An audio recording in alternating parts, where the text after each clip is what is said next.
bersabda, tidak ada seorang Nabi pun kecuali telah diberi keistimewaan khusus yang tidak diberikan kepada manusia yang lain, sehingga orang-orang beriman kepadanya. Dan adapun yang diberikan padaku adalah wahyu yang Allah turunkan kepada. Maka aku berharap bahawa aku adalah Nabi yang paling banyak pengikutnya pada hari kiamat. Riwayat Al-Bukhari. Allahumma afini fi badani, Allahumma afini fi sam'i, Allahumma afini fi basari. Ya Allah, sihatkanlah tubuhku, Ya Allah, sihatkanlah pendengaranku, Ya Allah, sihatkanlah penglihatanku.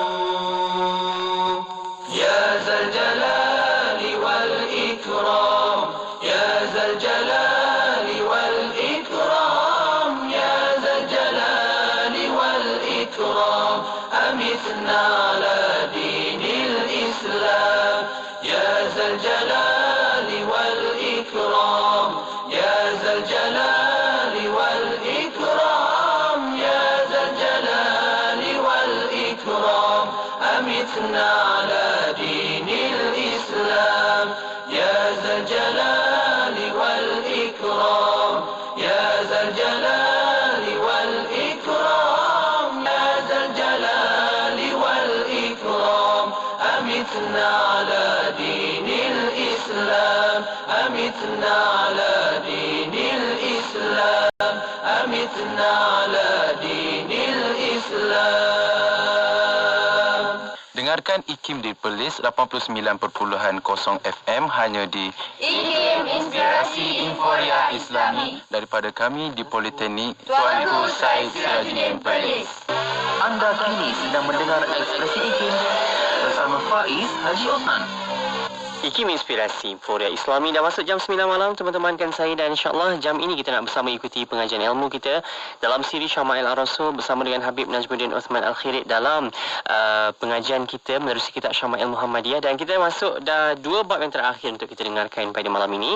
Selanjutnya tentang pewarisan apa yang ditinggalkan oleh Rasulullah sallallahu alaihi wasallam. Kita terus saja bersama dengan Habib Najmuddin untuk perkongsian kita pada malam ini. Bismillahirrahmanirrahim. Assalamualaikum warahmatullahi wabarakatuh. Alhamdulillah wassalatu wassalamu ala Rasulillah Muhammad bin Abdullah wa ala alihi wa sahbihi wa man tabi'ahum wa walah wa ba'du. نوينا تعلم والتعليم وتذكر وتذكير نفع والانتفاع والإفادة والاستفادة والحث على التمسك بكتاب الله وسنة رسوله صلى الله عليه وسلم والدعاء إلى الهدى ودلالة على الخير ابتغاء وجه الله مرضاته قربه وثوابه سبحانه وتعالى. Amin, Allahumma amin. Para pendengar Radio IKIM dirahmati oleh Allah Subhanahu wa taala. Bersama lagi kita dalam program Syama'ilur Rasul yang diterbitkan oleh saudara Faiz bin Haji Osman hafizahullah wa ra'ahu. Mudah-mudahan Allah Subhanahu wa taala merahmati kita, memberkati kita, dan diberikan oleh Allah Subhanahu wa taala kesuburan cinta kepada baginda Rasulullah sallallahu alaihi wa baraka wasallam, dan dapat untuk mencontohi kepada Rasulullah. Amin, Allahumma amin. Kita merujuk kepada kitab Asy-Syama'il Al-Muhammadiyah yang susun oleh Al-Hafidh Abu Isa At-Tirmidzi atau Imam At-Tirmidzi rahimahullah, nafa'anallahu bih. Kita sebenarnya sampai kepada bab yang di penghujung bab, ataupun kita sebutkan 2 bab yang terakhir. Sebelum ini kita membicarakan tentang kewafatan baginda Rasulullah sallallahu alaihi wasallam. Hari ini kita akan masuk kepada bab majaa fi mirasi Rasulullah sallallahu alaihi wasallam. Bab yang memperkatakan atau yang terdapat hadis tentang harta peninggalan Rasulullah SAW. Jadi apa yang Nabi tinggalkan setelah kewafatan Nabi SAW? Inilah yang sebenarnya perlu untuk kita renung, untuk sama-sama kita ketahui. Kenapa? Supaya kita tahu hakikat kehidupan yang sebenar. Tidak ada satu kehidupan yang lebih bahagia, yang lebih sempurna berbanding daripada kehidupan Sayyidul Wujud, baginda Nabi Muhammad sallallahu alaihi wasallam. Tetapi kesempurnaan kehidupan, kebahagiaan kehidupan baginda Rasulullah, keluarganya, bukanlah ianya disebabkan oleh banyaknya harta atau oleh material yang berbagai, tetapi adalah dengan kesederhanaan yang mana ianya diasaskan dengan keimanan dan ketakwaan dan tunduk patuh kepada Allah SWT, melakukan apa yang disukai, yang diredai oleh Allah, meninggalkan segala larangan Allah. Maka inilah hakikat kebahagiaan kehidupan yang sebenarnya.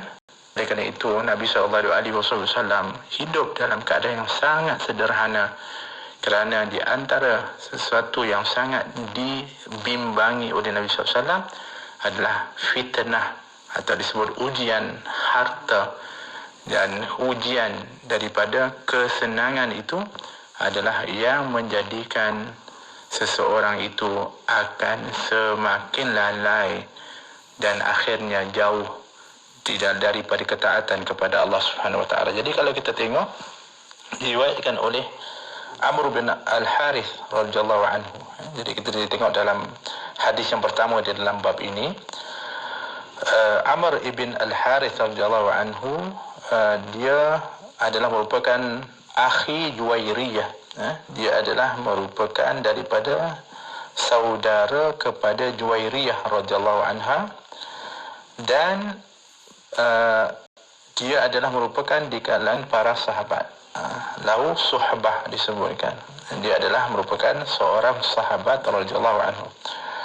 Dia berkata, "Ma taraka Rasulullah sallallahu alaihi wasallam illa silahahu wa baghlatahu wa ardan ja'alaha sadaqah."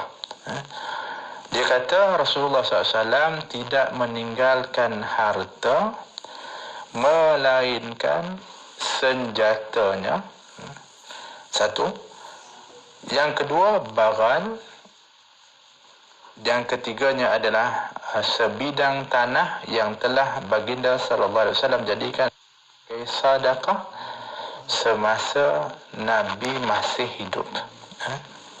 Jadi ada tiga yang disebutkan, ataupun tiga harta, tiga peninggalan yang disebutkan di dalam hadis ini dan diriwayatkan oleh Amr ibn Al-Harith. Yang pertama adalah senjata yang dimaksudkan dengan senjata yang dimiliki atau yang ditinggalkan oleh Nabi SAW adalah berupa tombak, pedang, baju besi, topi perisai dan juga tombak kecil. Ini yang dimaksudkan dengan silah ataupun daripada senjata yang ditinggalkan oleh baginda Rasulullah SAW setelah kewafatan Nabi. Kemudian disebutkan di dalam hadis ini yang ditinggalkan oleh Nabi adalah seekor haiwan tunggangan. Jenisnya adalah baghal. Baghal ini lebih besar sedikit daripada himar, daripada keldai, dan lebih kecil sedikit daripada kuda. Ini namanya baghal. Dan baghal yang dimiliki oleh Nabi, yang ditinggalkan oleh Nabi ini berwarna putih, dan namanya adalah diberi nama oleh Nabi SAW dengan nama Duldul. Dengan nama Duldul. Duldul juga disebutkan setelah kewafatan Nabi SAW, tak lama setelah itu dia juga mati dan dikuburkan di sebuah bukit Radwa. Dia pun dihormati. Kerana apa? Kerana dia adalah merupakan baghal, tunggangan baginda Rasulullah SAW, insan yang mulia. Dia pun jadi mulia juga dan dimuliakan. Dan yang ketiga yang disebutkan dalam hadis ini yang ditinggalkan adalah tanah. Yang dimasukkan tanah di sini adalah dari separuh tanah Fadak, 1/3 tanah Wadi Al-Qura, dan tanah ataupun 1/5 dari atau khumus disebutkan di Khaybar, dan bahagian Rasulullah SAW di tanah Bani Nadir. Ini semua berlaku daripada sebab peperangan dan hasil daripada peperangan itu yang disebutkan dengan ghanimah, dan juga setelah itu hasilnya disebut sebagai daripadanya hasil faid itu, maka 1/5 seperti mana disebutkan dalam Al-Quran adalah dimiliki oleh Rasulullah sallallahu alaihi wasallam. Para pendengar rahmati oleh Allah Subhanahu Wa Taala, kita tadi kalau kita tengok, ada separuh tanah Fadak, ada 1/3 daripada Wadi Qura, ada daripada saham Khumus Khaybar, ada bahagian daripada tanah Bani Nadir.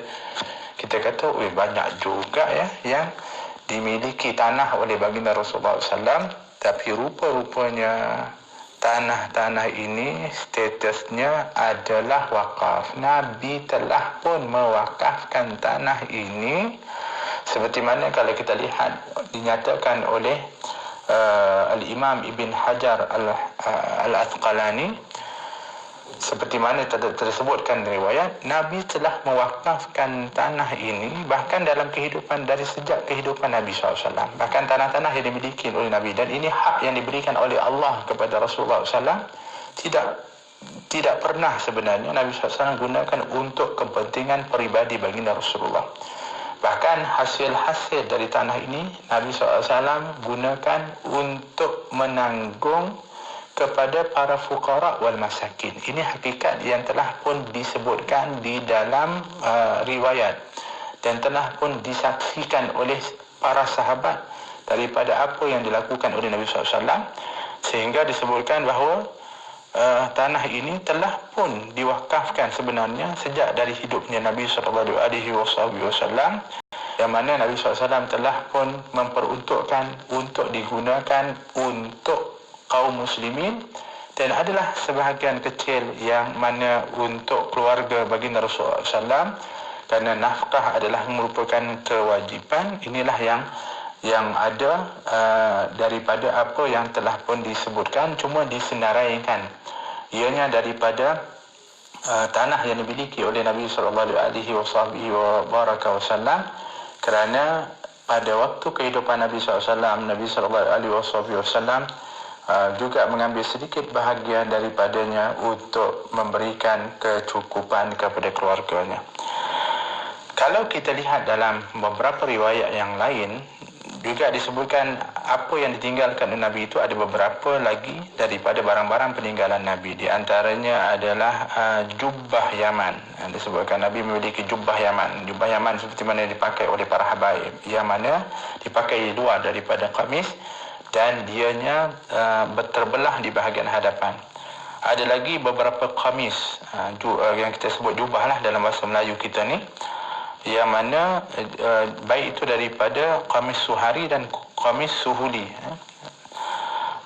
Ada lagi daripada kain sarung daripada Oman, 2 helai kain hibarah.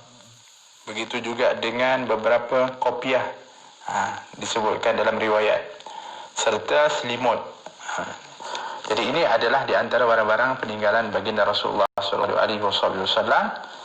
Dan kalau kita tengok hadis yang kedua, Aisyah radhiyallahu anha berkata, "Mataraka Rasulullah SAW dinaran wala dirhaman wala syatan wala ba'iran qala wa ashukku fil abdi wal amah."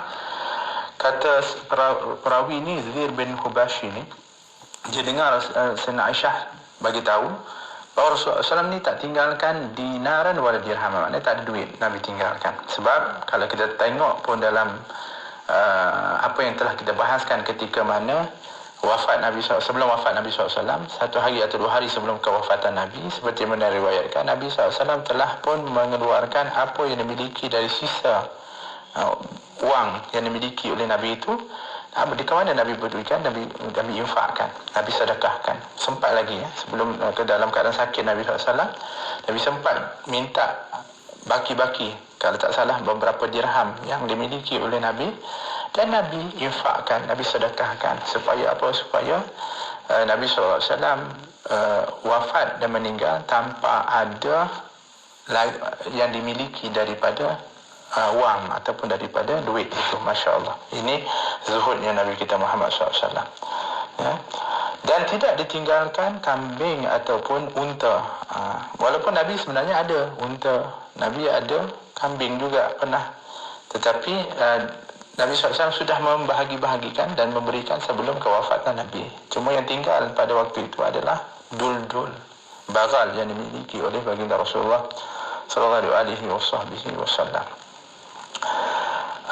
Kata perawi itu Zir bin Hubashi, dia mengatakan apabila diriwayatkan daripada Aisyah, dia agak dipanggil apa, tak pasti sama ada serta Aisyah ada sebut adakah Nabi meninggalkan hamba lelaki ataupun hamba perempuan. Dia tak ingat yang itu.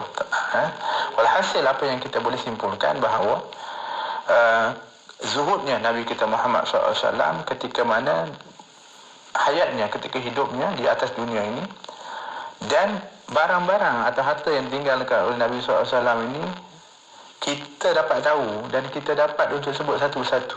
Kalau hari ini agaknya kita meninggal, nak disenaraikan barang-barang peninggalan kita itu panjang listnya.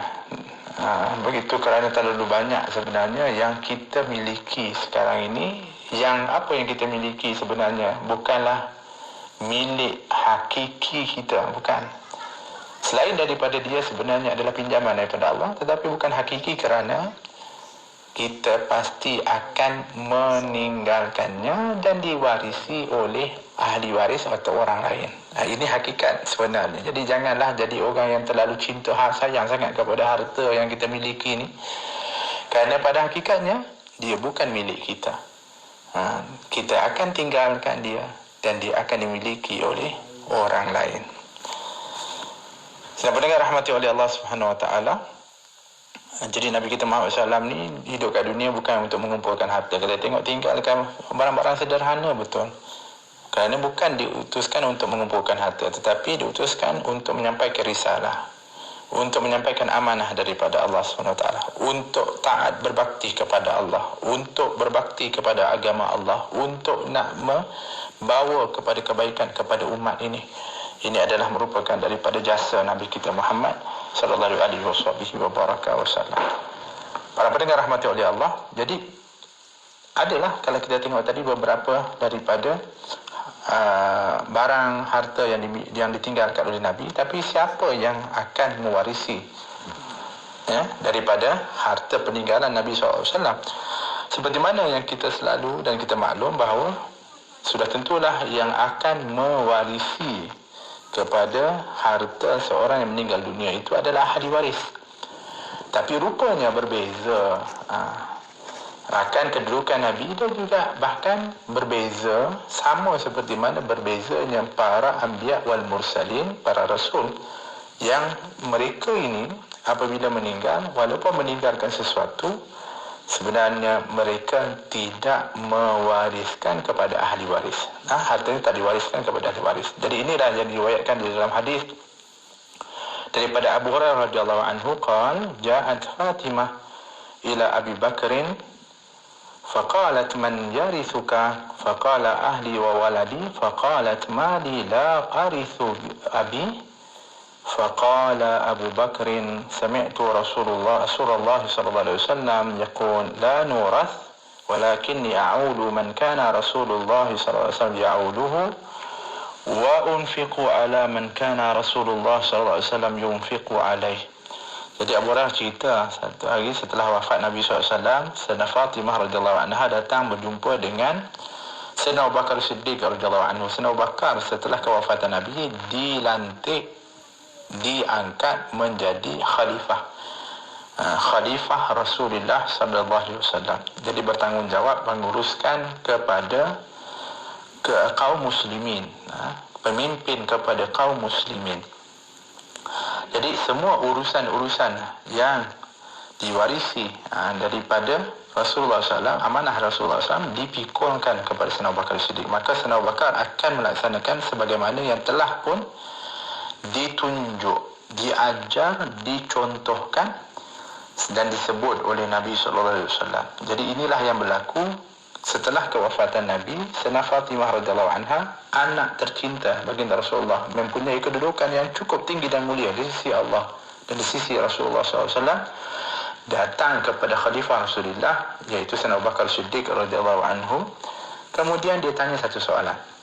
Dia mengatakan, wahai Abu Bakar, wahai Khalifah Rasulullah, kalau kamu meninggal, siapa yang akan mewarisi kepada peninggalan kamu? Maka kata Sayyidina Abu Bakar dengan jelas, kerana ini adalah merupakan syariat. Kalau seorang itu meninggal, yang akan mewarisinya adalah isteri dan anak ataupun ahli keluarga. Maka Sayyidina Abu Bakar kata, sebab dia masih ada isteri dan juga anak, dia mengatakan, isteriku dan anak aku yang akan mewarisi hartaku apabila aku nanti meninggal dunia. Maka Sayyidina Fatimah berkata, kenapa saya ni tak dapat untuk mewarisi harta peninggalan ayahku, iaitu Rasulullah SAW? Kerana ternyata apa yang dimiliki oleh Nabi SAW setelah Nabi wafat itu tidak diberikan kepada ahli keluarga baginda Rasulullah SAW. Jadi Sayyidina Fatimah ini datang tanya kepada Sayyidina Abu Bakar Siddiq. Jadi Sayyidina Abu Bakar radhiyallahu anhu, dia nak menjelaskan kerana dia bukan tak nak bagi, walaupun syariatnya pada asalnya seperti itu, tapi ada perbezaan seorang Rasul yang wafat dengan apa yang ditinggalkan itu berbeza dengan orang-orang biasa yang lainnya. Maka Sayyidina Abu Bakar pada waktu itu terus menjawab dengan dalil yang jelas. Sayyidina Abu Bakar radhiyallahu anhu mengatakan, aku telah mendengar Rasulullah SAW bersabda, kami para nabi tidak diwarisi harta. Jadi Sayyidina Abu Bakar jelas, kerana dia dengar sendiri Rasulullah kata, kami ni siapa? Para anbiya, para nabi, tidak diwarisi akan harta peninggalan kami. Jadi oleh kerana itu Sayyidina Abu Bakar melaksanakan apa yang telah pun dia dengar daripada Nabi SAW. Akan tetapi Sayyidina Abu Bakar Siddiq nak beritahu kepada Sayyidina Fatimah betapa Sayyidina Abu Bakar ni orang yang sangat bertanggungjawab, orang yang sangat kasih cinta kepada Rasulullah, dan cinta kasih kepada Rasulullah sehingga Sayyidina Abu Bakar mencintai kepada keluarga Rasulullah SAW. Bahkan kalau kita tengok dalam Sahihul Bukhari, Sayyidina Abu Bakar mengatakan, aku menyambung akan silah hubungan dengan keluarga Rasulullah SAW lebih aku cintai daripada aku menyambung hubungan dengan keluargaku sendiri. Maknanya mana? Maknanya keluarga Rasulullah itu lebih didahulukan, lebih diberikan perhatian oleh Sayyidina Abu Bakar Siddiq radhiyallahu anhu. Sebab tu dia dalam hadis itu diriwayatkan oleh Abu Hurairah radhiyallahu anhu, disebutkan Sayyidina Abu Bakar sebut kepada Sayyidina Fatimah setelah dikatakan riwayat tadi, dia kata, Rasulullah kata, kami para nabi tak boleh mewariskan atau tak mewariskan apa-apa kepada ahli waris. Tapi kata Sayyidina Abu Bakar, akan tetapi aku akan menyara orang-orang yang pernah disara oleh Rasulullah SAW dan menafkahi orang yang pernah dinafkahi oleh baginda SAW. Maknanya, ya, harta yang ditinggalkan Rasulullah aku tak boleh untuk bagi kepada kamu, walaupun kamu ahli keluarga yang patutnya dapat mewarisi daripada orang yang telah wafat atau meninggal. Tapi kerana Nabi Muhammad adalah seorang Nabi dan Rasul, seperti mana disebutkan para Nabi tidak boleh untuk mewariskan atau meninggalkan warisan kepada ahli keluarganya, pada ahli waris, maka aku tak boleh untuk berikan apa yang ditinggalkan oleh Rasulullah kepada kamu. Tetapi aku janji dan aku akan pastikan semua keperluan dan semua nafkah yang pernah ditanggung oleh Nabi SAW ketika hidup, semua itu akan jatuh ke bahuku, kata Sayyidina Abu Bakar Siddiq, aku yang akan tanggung. Maknanya Sayyidina Abu Bakar radhiyallahu anhu bukanlah bermakna nak menganiayai dan zalimi, seperti mana ada golongan-golongan yang salah faham yang mengatakan, tengok Sayyidina Abu Bakar setelah naik jadi khalifah, mula ketika itu menzalimi kepada ahli keluarga Nabi SAW, dan apatah lagi dia berada dalam konflik dengan seorang wanita yang istimewa, yang telah disebutkan oleh Nabi SAW salah seorang daripada wanita penghulu syurga, iaitu Sayyidatina Fatimah radhiyallahu anha. Tetapi pada hakikatnya tidak, kerana Sayyidina Abu Bakar sebenarnya hanya melaksanakan amanah daripada apa yang ditinggalkan daripada syariat baginda Rasulullah SAW tanpa mengabaikan daripada tanggungjawab untuk memberikan kecukupan bahkan kelebihan kepada mereka yang pernah terhubung kait apatah lagi keluarga baginda Rasulullah sallallahu alaihi wasallam. Jadi apa yang kita boleh simpulkan bermakna apa yang senarai yang kita sebutkan tadi, baik itu daripada silah daripada peralatan perang, begitu juga dengan bagal, begitu juga dengan bagian tanah-tanah yang disebutkan telah pun diwakafkan sebenarnya oleh Rasulullah ketika hidup, begitulah jubah Nabi, kain dan sebagainya, itu diberikan dan dibahagikan bukan kepada ahli waris semata-mata, akan tetapi ianya adalah milik kepada semua. Dan inilah perbezaan di antara para anbiya, para nabi dan juga dengan orang-orang yang lainnya. Mudah-mudahan insya-Allah kita mendapatkan kefahaman yang sebenarnya. Amin Allahumma amin.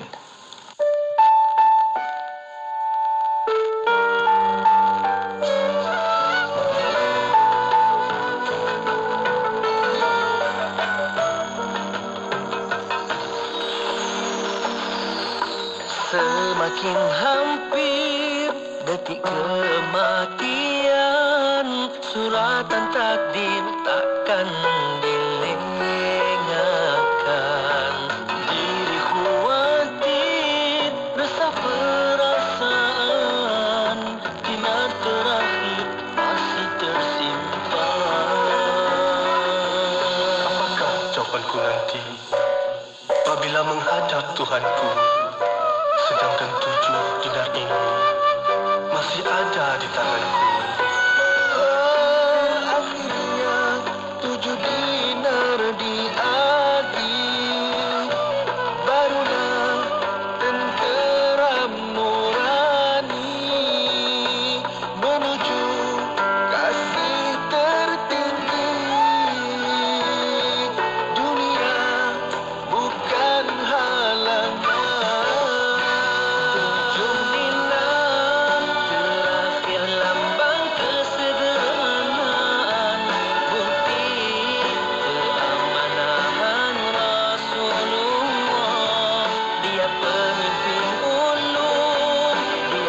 Kasih agung, siapakah kita di mana berada?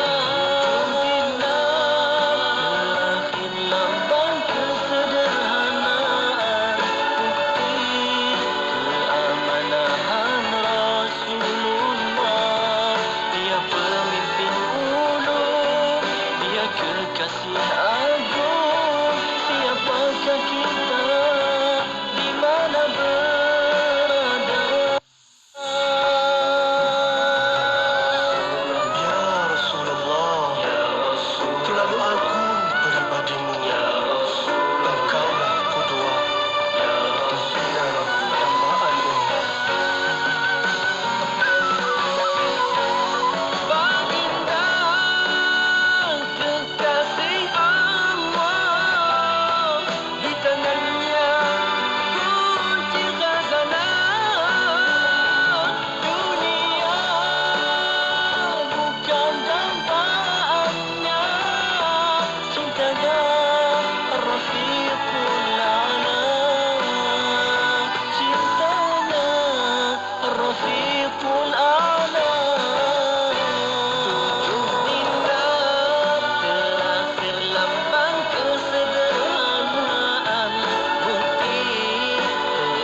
Penyampai berkaliber. Assalamualaikum junjungan Nabi Muhammad SAW. Pengisian bermutu. Inspirasi, Inforia, Islami. Semuanya di IKIM. Bismillahirrahmanirrahim. Para pendengar yang dirahmati oleh Allah Subhanahu wa taala, kita sambung lagi tentang bab ini, tentang bab peninggalan, apa yang ditinggalkan Rasulullah SAW setelah wafat. Tadi beberapa senarai yang kita sebutkan, dan juga berbeza dengan para nabi dan orang-orang biasa. Yang para nabi ini sebenarnya apa yang ditinggalkan itu taklah diwarisi oleh ahli warisnya, tetapi ianya adalah milik kepada kaum muslimin. Jadi kalau kita lihat apa yang diwarisi oleh para anbiya, ini disebutkan dalam hadis Nabi SAW bersabda, innal anbiya lam yuwarrisu dinaran wala dirhaman, innama warrasul ilma faman akhadahu akhadha bihazzin wafir. Kata Nabi SAW, sesungguhnya para nabi tidak mewariskan harta, yakni berupa dinar ataupun dirham, akan tetapi sesungguhnya mereka, yakni para nabi, mewariskan ilmu. Jadi kalau kita nak betul-betul ambil warisan Nabi SAW atau para nabi, sebenarnya kita tuntut ilmu, kita dapatkan ilmu. Jadi Alhamdulillah, yang kita sedang buat ni, sedang kita mengambil warisan yang daripada Nabi SAW. Bahkan Nabi mengatakan, sesiapa yang mengambil ilmu itu, warisan yang ilmu ini, sungguh ia telah memperolehi keuntungan yang melimpah ruah. Ini yang paling utama sekali. Ketika mana kalau kita kata saya nak dapatkan daripada keutamaan daripada Rasulullah SAW, maka tuntutlah ilmu, belajarlah, carilah ilmu. Maka ini adalah merupakan keuntungan yang melimpah ruah, kata Nabi SAW. Ya. Jadi apa hikmah, kita kata kenapa para nabi ini disebutkan tidak meninggalkan harta warisan? Kata Al-Imam Al-Baijuri, adalah supaya tak disalah anggap bahawa mereka ni ada keinginan-keinginan duniawi. Jadi mereka ni memang adalah kerana sebagai contoh tauladan, maka jangan sampai daripada kehidupan-kehidupan yang kalau sekiranya mereka mempunyai banyak daripada aset dan sebagainya, akan disalah faham, sehingga akan mengatakan, tengok, Nabi pun mempunyai aset-aset yang banyak, itu akan difitnah ataupun disalah anggap oleh orang-orang lain. Seperti mana kalau kita ceritakan tentang tanah-tanah yang dimiliki oleh Nabi, itu pun kalau orang tak faham akan mengatakan, tengok, Nabi juga ada memiliki tanah-tanah, tapi pada hakikat Nabi telah wakafkan tanah itu semenjak Nabi memperolehinya dan diperuntukkan dan digunakan oleh Nabi SAW untuk kaum fuqara wal masakin. Itu disebutkan, ya. Satu. Dan juga supaya tak dah dianggap salah anggap bahawa Nabi SAW ni kumpul-kumpul harta, walaupun Nabi hidup sederhana tapi nak wariskan kepada ahli waris dia dengan kemewahan. Itu pun supaya difahami betul-betul. Sebab ada orang yang kadang dia kumpul harta, dia kata, saya tak perlu pun, tapi saya nak supaya ahli waris saya tu mewah-mewah. Sebenarnya itu tidaklah diajarkan oleh Nabi SAW. Cuma Nabi kata, betul, bagus kamu tinggalkan harta untuk ahli waris kamu, supaya mereka tidak menjadi orang yang meminta-minta dan menjadi orang yang fuqara wal masakin. Betul. Tapi bukanlah itu matlamat sehingga kamu akan menjadi orang yang akan bersungguh-sungguh mencari dunia ini, sehingga kamu akan jauh dan juga kamu akan lupa kepada Allah Subhanahu wa taala. Kemudian di antara hikmahnya, kata Imam Al-Baijuri, supaya ahli waris biasanya minta maaf. Kadang-kadang tu tengok, yalah, orang tua ada banyak harta, kadang-kadang takut-takut timbul dalam hati, cepat-cepatlah, nanti dia meninggal, mati, aku dapat untuk waris harta dia. Ini cita-cita, keinginan seperti ini tak boleh sepatutnya ada kepada ahli waris, apatah lagi kalau itu adalah merupakan keluarga daripada para nabi, apatah lagi keluarga Rasulullah SAW. Jadi itu untuk mengelakkan daripada keadaan-keadaan seperti itu. Ini adalah hikmah kenapa para nabi ataupun Nabi SAW itu tidak memiliki dari himpunan-himpunan ataupun daripada harta warisan. Itu yang disebutkan, ya. Baik.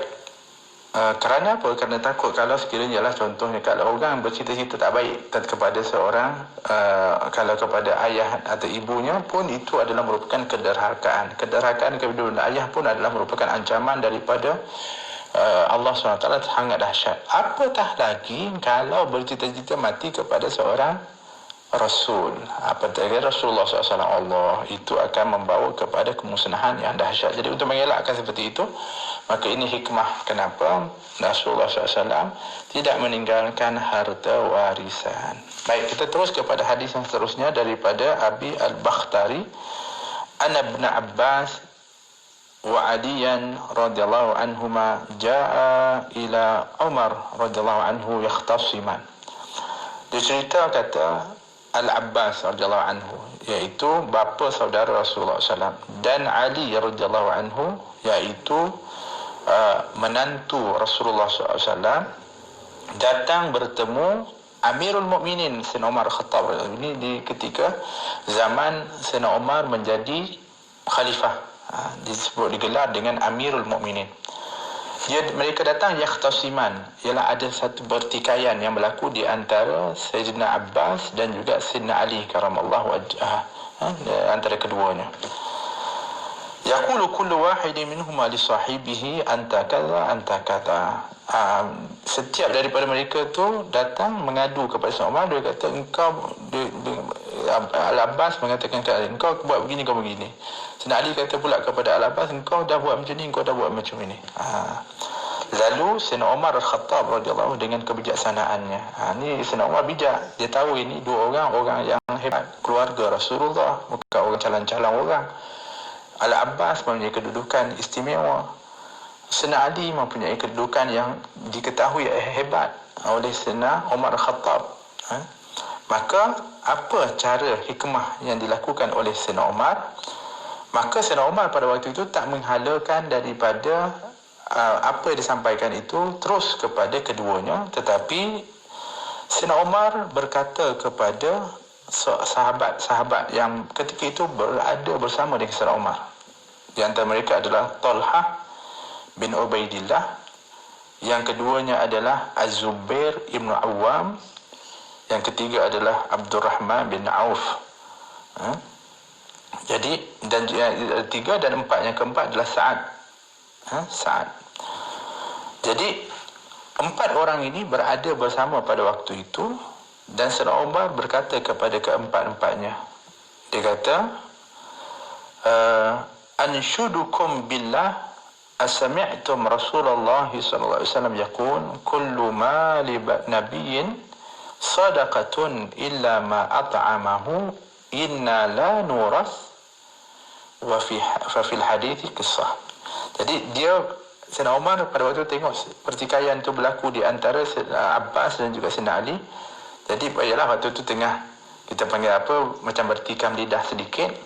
Jadi Sayyidina Umar ni nak tenangkan bukan dengan pergi cakap kepada keduanya, tetapi Sayyidina Umar minta ketika itu penyaksian dan juga dihadakan percakapan itu kepada empat sahabat utama yang ada pada ketika itu, dan mereka ini adalah mereka di antara yang telah diberikan janji syurga oleh Nabi SAW, mubasyirina bil jannah, iaitu Talha, Zubair, Abdurrahman bin Auf dan juga Sa'ad. Maka apa kata Sayyidina Umar? Aku ingin bertanya kepada kamu dengan bersaksikan Allah. Jadi supaya apa yang disampaikan kepada empat orang ini didengar oleh dua orang yang sedang bertikai ini. Tidakkah kamu semua pernah mendengar Rasulullah SAW bersabda, setiap harta seorang Nabi ialah sedekah, kecuali makanan yang diberi Allah untuknya. Dan Nabi bersabda, sesungguhnya kami para Nabi tidak diwarisi harta kami. Jadi itu yang Sayyidina Umar highlightkan, beritahu kepada empat ni supaya yang dua orang ni dengar. Dan apabila dua-dua dengar, fahamlah mereka bahawa mereka sebenarnya apa yang mereka sedang pertikaikan ini adalah merupakan amanah yang sebenarnya diamanahkan oleh Sayyidina Umar sebagai Amirul Mukminin untuk diselia oleh mereka berdua, untuk diuruskan, dan hasilnya itu disalurkan kepada mereka orang-orang yang dulu ketika Nabi hidup, Nabi bantu. Jadi diteruskan. Tapi Sayyidina Umar pada waktu tu dia punya, ialah sebagai seorang Amir Mukminin, tugasnya sangat banyak. Maka dibagi-bagikan tugas, termasuklah daripada tanah-tanah yang dulunya dimiliki oleh Nabi dan Nabi wakafkan. Nabi suruh yang menyelia dan juga menguruskan adalah Sayyidina Abbas dan juga Sayyidina Ali. Supaya apa? Supaya diuruskan dan hasilnya itu dibelanjakan untuk atau diberikan kepada pihak yang dibantu oleh Nabi ketika Nabi hidup, dan juga untuk keluarga Nabi SAW, dan juga bakinya itu adalah untuk kemaslahatan kaum muslimin.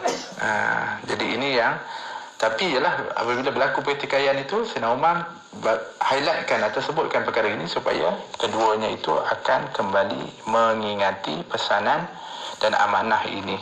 Begitu. Begitulah yang dikuatkan oleh riwayat Aisyah radhiyallahu anha, kata beliau, anna Rasulullah SAW qala la nurath ma tarakna fahuwa sadaqah. Sayyidina Aisyah mengatakan bahawa Rasulullah SAW bersabda, kami, yakni sekalian para Nabi, tidak diwarisi. Semua harta yang kami tinggalkan ialah sedekah. Jadi ini adalah untuk memberitahu bahawa memang apa yang ditinggalkan Nabi itu adalah menjadi sedekah. Semua yang ditinggalkan setelah wafat Nabi SAW itu diuruskan seperti diuruskan harta sedekah. Bukan seperti mana dibagi-bagikan mengikut kepada faraid, kepada keluarga, tidak. Yang ini adalah khusus kepada para Nabi dan Nabi kita Muhammad SAW. Maknanya pemilikan yang pada asalnya itu adalah milik Nabi SAW. Maka setelah wafat hilang pemilikan Nabi SAW. Setelah wafatnya Nabi SAW, maka harta itu menjadi harta wakaf. Itu disebutkan. Dan ini adalah untuk riwayat seperti riwayat tentang Sayyidina Fatimah, riwayat tentang Sayyidina Ali dan juga Al-Abbas, keluarga Rasulullah SAW ini, sebenarnya untuk menolak daripada dakwaan-dakwaan satu golongan yang mendakwa bahawa Sayyidina Abu Bakar pada waktu jadi khalifah, Sayyidina Umar ketika menjadi Amirul Mukminin, menzalimi atau menganiaya kepada keluarga Nabi SAW. Menganiaya Sayyidina Fatimah, menzalimi Sayyidina Ali dan Al-Abbas, seperti menahan harta, tak bagi kepada, tidak diberikan harta warisan kepada mereka. Sedangkan ini tidaklah dilakukan oleh Sayyidina Abu Bakar dan Sayyidina Umar radhiyallahu anhuma, melainkan mereka melaksanakan tuntutan syariat ataupun amanah yang telah pun disebutkan oleh Nabi SAW. Ini adalah yang mereka laksanakan apabila mereka diberikan amanah untuk memimpin dan menjadi khalifah menggantikan Nabi SAW. Para pendengar rahmati oleh Allah. Kemudian riwayat Abu Hurairah radhiyallahu anhu, anin Nabi SAW qala la yaqsimu warathati dinaran wala dirhaman ma taraktu ba'da nafaqati nisa'i wa mu'nati amili fahuwa sadaqah. Kata Abu Hurairah radhiyallahu anhu, Nabi SAW bersabda, janganlah ahli-ahli warisku membahagikan harta-harta yang aku tinggalkan. Ini pun saling menguatkan di antara yang lain daripada riwayat tentang realitinya peninggalan Nabi SAW itu bukan lagi menjadi harta warisan yang difaraidkan, tetapi diuruskan seperti harta wakaf ataupun harta sedekah. Sebab Nabi pesan, Nabi kata, jangan ahli-ahli warisku membahagikan harta-harta yang aku tinggalkan, sama ada berupa dinar atau dirham, kalau ada lah. Tapi pada dasarnya tak ada yang Nabi tinggalkan, cuma ada barang-barang yang ditinggalkan oleh Nabi. Atau lebih rendah nilainya, walaupun dianya ada nilai yang rendah. Mungkin ada izar, kain Nabi SAW yang kata Sayyidina Aisyah radhiyallahu anha, ketika Nabi wafat, Nabi pakai kain yang agak lusuh dah pun. Yalah, kalau ikutkan apalah nilai kain yang lusuh itu kalau dari segi sudut nilai materialnya. Tapi yalah, kerana ianya adalah sarung Nabi SAW, sebut menilailah keberkatannya, kemuliaannya. Tapi maksudnya, walaupun rendah nilai harga dia, tapi tetap juga tidak boleh, kata Nabi SAW, ahli waris aku itu membahagi-bahagikan seperti dibahagi-bahagikan faraid itu. Jadi Nabi kata senang dalam riwayat ini, semua yang aku tinggalkan setelah itu, yang aku tinggalkan itu, hendaklah setelah itu ditolak dulu nafkah isteri-isteri aku dan belanja untuk petugas atau amilku, maka lebihnya itu adalah untuk sedekah. Baik, kita kata tadi jangan bagi kepada ahli waris, kan isteri ahli waris. Sebenarnya nak diberitahu kepada Nabi tidak mewariskan, diwariskan kepada ahli-ahli keluarga baginda. Dia menjadi wakaf kepada kaum muslimin.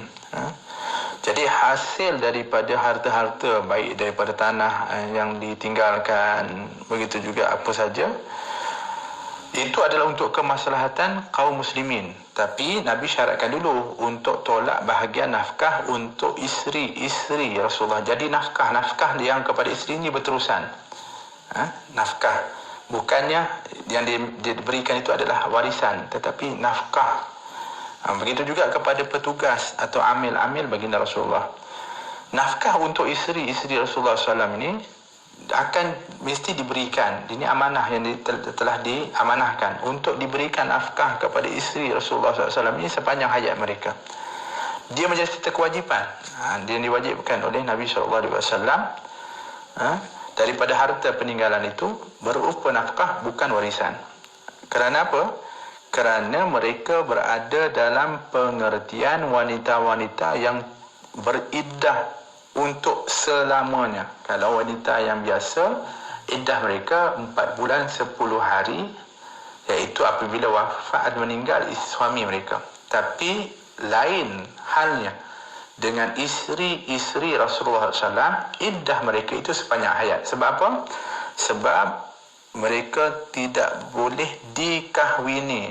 Dilarang dikahwini isteri-isteri Rasulullah SAW setelah wafat baginda Rasulullah SAW. Jadi oleh kerana itulah dikhaskan mereka tempat tinggal dan juga nafkah untuk mereka itu untuk diberikan berterusan kepada mereka. Begitulah juga dengan petugas atau amil yang disebutkan di dalam hadis itu. Ada para ulama mengatakan maksud daripada petugas atau amil itu adalah yang tugas jaga kebun yang telah pun diwakafkan tadi, kena bagi kepada mereka itu daripada nafkah mereka. Ada yang mengatakan adalah daripada khadam atau pembantu Nabi SAW. Dan ada lagi yang mengatakan maksudnya adalah khalifah baginda Rasulullah SAW yang akan setelah Nabi wafat ada khalifah yang lantik seperti Sayyidina Abu Bakar, Sayyidina Umar. Inilah mereka yang berhak untuk mendapatkan seperti mana disebutkan oleh Nabi SAW daripada hasil daripada peninggalan tersebut. Jadi pandangan yang muktamad disebutkan adalah dimaksudkan dengan orang-orang amil dan petugas itu adalah khalifah Rasulullah SAW. Maknanya sebenarnya Sayyidina Abu Bakar, Sayyidina Umar, Sayyidina Uthman, Sayyidina Ali ni mereka berhak untuk mendapatkan hasil daripada apa yang ditinggalkan oleh Nabi SAW, dibahagikan mereka supaya kerana apa? Kerana mereka ini berkhidmat untuk kaum muslimin. Itu yang dimaksudkan. Para pendengar rahmati oleh Allah Subhanahu wa taala, jadi pada hadis yang terakhir pun adalah hadis yang telah pun disebutkan sebelum ini, bermakna ianya adalah merupakan daripada hakikat bahawa kewafatan Nabi SAW itu tidak meninggalkan harta kecuali beberapa apa yang ditinggalkan itu, bahkan ianya menjadi satu wakaf dan sedekah kepada kaum muslimin. Jadi ini adalah yang kita lihat dan apa yang kita dapat untuk simpulkan kehidupan Nabi yang sangat sederhana, kehidupan Nabi SAW yang sangat zuhud adalah merupakan contoh tauladan supaya kita memahami hakikat bahawa sungguhnya kehidupan ini adalah sementara, maka akhiratlah yang sebenarnya. Maka berusullah sungguh-sungguh untuk mencontohi kepada baginda Rasulullah SAW. Mudah-mudahan kita dirahmati oleh Allah Subhanahu wa taala. Terima kasih atas perhatiannya, minta maaf atas kekurangannya. Hadza wabillahi taufiq. Wassalamualaikum warahmatullahi wabarakatuh. Melaka 89.5 FM. Nata'awan fima ittafaqna. Mari kita bekerjasama tolong menolong dalam perkara-perkara yang kita sepakati. Wa nata'adzar fima ikhtalafna. Mari kita berlapang dada menerima perbezaan. Assalamualaikum warahmatullahi wabarakatuh. Bila bersyariah hidup lebih indah, dengarkan syariah dan perundangan setiap Selasa jam 10 pagi hanya di IKIM, Inspirasi Inforia Islami. Daripada saya, Ustaz Abdul Somad. Ayu, masa awak masuk kerja lepas cuti bersalin bulan lepas, muka awak pucat. Tapi hari ini nampak berseri, ceria. Apa rahsianya? Saya beranak kecil juga. Syukur ada kawan kenalkan dengan MAB. MAB? Apa tu? Mak John Anggun Bistari. Mak John Anggun Bistari. Mak John istimewa keluaran Zyper My Resources. Ramuan alami, khazanah alam khusus untuk kesihatan dalaman dan fizikal wanita. Mendapat kelulusan Kementerian Kesihatan Malaysia. MAB baik dan selamat. Boleh didapati dari pengedar-pengedar sah seluruh Malaysia. Atau hubungi 013-974-9715. Ejen diperlukan. Isteri anggun, suami terpegun. Iklan ini diluluskan oleh Lembaga Iklan Ubat. Anda rusing merancang keuangan? Anda pening memikirkan masalah kehidupan? Kami ada solusinya. Jangan lupa untuk ikuti segmen Bijak Wang bersama dengan Tuan Samsudin Kadir setiap Jumaat jam 3.10 petang, eksklusif hanya di IKIM, Inspirasi Inforia Islami.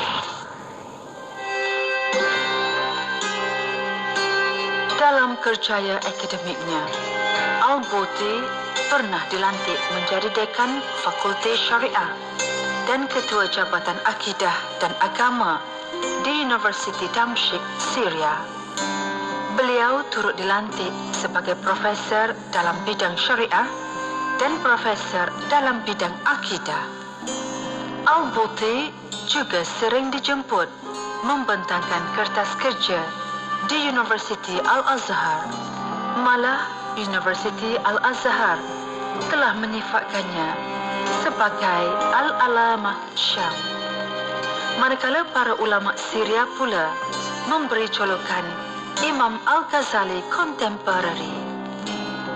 Karya-karya ilmiah Al-Boti melebihi 70 buah yang mana sebahagian besarnya telah diterjemahkan dalam pelbagai bahasa dan dijadikan rujukan di seluruh dunia.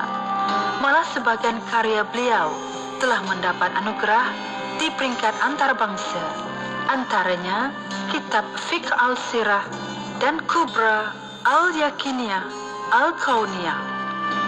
Al-Boti turut dianugerahkan sebagai tokoh dunia Islam pada tahun 2004 serta Jordan dan Syria pada tahun 2007 di atas sumbangan beliau terhadap umat Islam. Menurut The Royal Islamic Strategic Study Center pada 2010, Al-Boti menduduki tangga ke-17 daripada 500 tokoh paling terpengaruh di dunia Islam. Inspirasi, Inforia, Islami, semuanya di IKIM. Masjid-masjid di Makkah. Antara masjid yang ada di Makkah termasuklah: pertama, Masjid Ar-Raya yang terletak di utara Makkah dan di sebelahnya terdapat sebuah menara yang dikenali sebagai Menara Abu Sama. Rasulullah SAW dikatakan pernah mendirikan salat di masjid ini. Dikatakan juga bahawa masjid ini dibina oleh Abdullah ibn Abbas radhiyallahu anhu. Perluasan masjid ini disempurnakan pada tahun 1404 Hijriyah. Kedua, Masjid Al-Mukhtaba yang terletak berhampiran dengan tempat kelahiran Rasulullah SAW di Suqul Lail. Diceritakan bahawa Nabi SAW pernah bersembunyi di dalam masjid ini daripada kaum kafir Quraisy.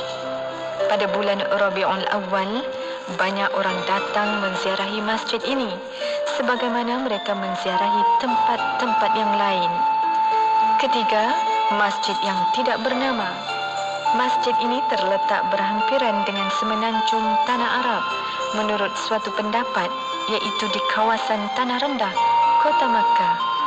Rasulullah SAW dikatakan pernah menunaikan salat maghrib di sini dan ini tertulis pada 2 buah batu yang terdapat di situ.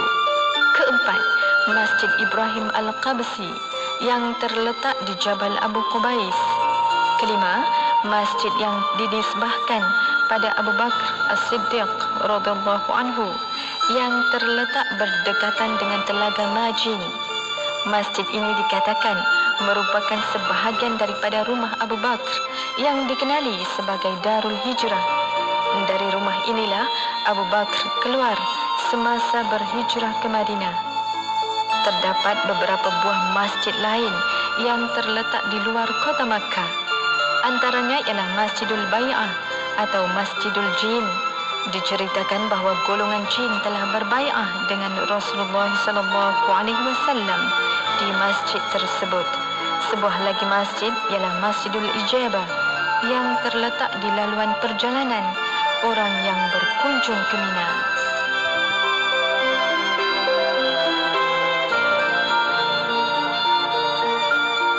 Selagi mana tidak ada suatu petanda kuat ataupun yakin berlakunya najis, maka kita kira asalnya suci. Maka dalam persoalan ini, sekiranya satu dia memang yakin tuan rumah sebelum dia adalah orang yang makan khinzir misalnya, ataupun makan benda-benda najis, adakah dia perlu sama satu rumah? Tak perlu secara pasti. Paling kurang dia sama kawasan mana? Kawasan Singki yang tempat. Yang mana secara pasti kalau orang itu masak dan setiap hari secara pasti adanya makan, kan? Dan dia masak, secara pasti kawasan itu telah ada terkena dengan yang disebut sebagai khinzir tadi, yang mana ada qarinah ataupun ada petanda kuat di situ ada. Adapun tempat-tempat lain yang kemungkinan ada, kita tak pakai. Kemungkinan tu tak pakai. Kita hanya membasuh tempat yang ada keyakinan yang kuat bahawasanya di sana berlaku yang disebut sebagai tanajus ataupun sentuhan dengan najis. Terus dengarkan Tahsinul Ibadah setiap hari Khamis pada pukul 10 pagi hanya di IKIM Inspirasi Inforia Islami. Amboi, nampak lawa lah masjid kita. Warna pun ceria. Pakai cat apa tu, Ustaz? Mestilah Bina Pen. Bina Pen? Patutlah nampak bagus sungguh. Memang baguslah. Rumah saya pun guna Bina Pen.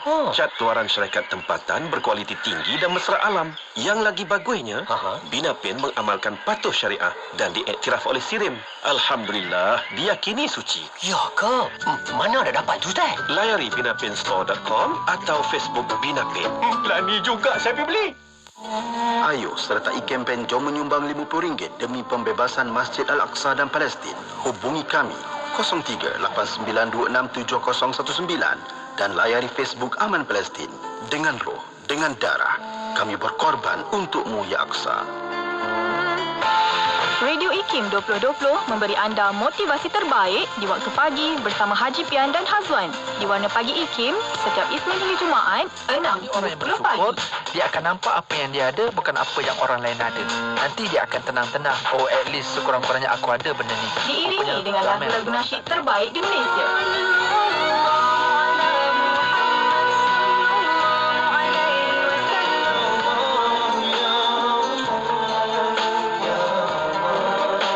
Setia bersama IKIM, Inspirasi Inforia Islami.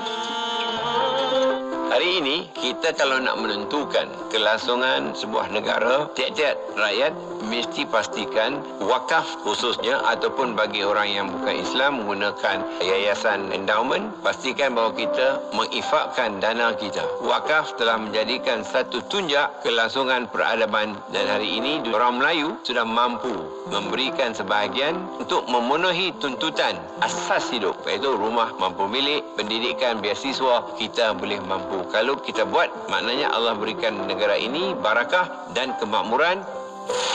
Dengarkan IKIM 106.2 FM di Johor Bahru. Inspirasi Inforia Islami. Hiburan mendidik jiwa hanya yang terbaik di IKIM Inspirasi Inforia Islami. Apa cerita Warna Pagi Dengarkan. Kita nak bawa keluarga kita ke mana kalau yang ada masalah atau tanda kemurungan tadi tu, doktor? Untuk saringan, saringan dia boleh berjumpa doktor-doktor kita di klinik kesihatan yang terdekat dengan kediaman anda. Dan apabila dilakukan saringan kesihatan mental ataupun saringan kemurungan, jika dia dapati kemurungan anda ni perlukan kepakaran yang lebih tinggi, anda akan dirujuk kepada jabatan-jabatan psikiatri di hospital-hospital yang mempunyai jabatan psikiatri lah. Bila dirujuk nanti akan dilihat oleh doktor-doktor di jabatan psikiatri sama ada pegawai perubatan ataupun pegawai perubatan pakar, dan di situ kita akan melakukan penilaian yang lebih mendalam lagi, yang lebih